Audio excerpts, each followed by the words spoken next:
Well, I started struggling with depression in preteen, probably 8, 9, 10 years old. I can remember having, some pretty serious and unhappy thoughts, some dark thoughts, and through my teen years. And it just didn't really, it got better and then it got worse, and then it got better, it got worse, and that went on for actually several decades. I struggled with it for a little about 30 years.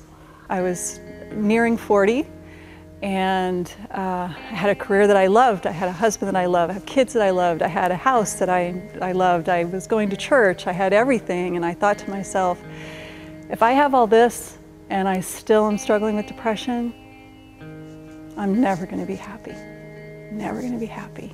And I was mad. I was just so mad. Like, God, what do I have to do? I'm doing everything that I know how to do. And finally, I just had it. Enough is enough. And I took a massive overdose of my medication, and I woke up 2 days later in the intensive care unit. What I thought was that I could somehow not only free myself from my pain, but I could free my whole family from their pain. I thought that if I do this, my kids will be free. They won't have to be visiting me in the hospital for years and years and years with this problem. But it did not get better, it got worse. I woke up in the ICU, and I realized that I was either going to have to really majorly change what I was doing, or I basically probably would have to spend the rest of my life in a hospital.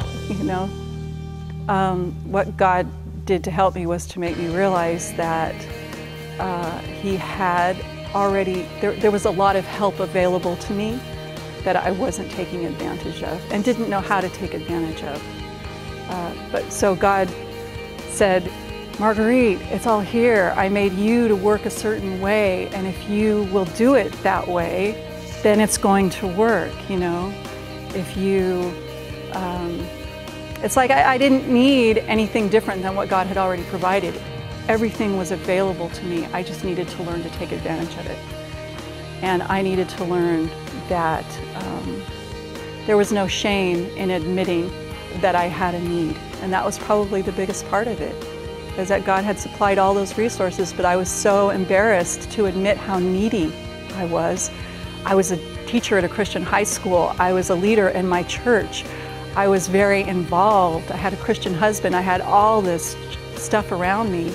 And it was embarrassing at that point to admit that I still felt so empty inside. But God gave me the freedom. That was the biggest thing God did for me, is He gave me the freedom to admit that I was helpless.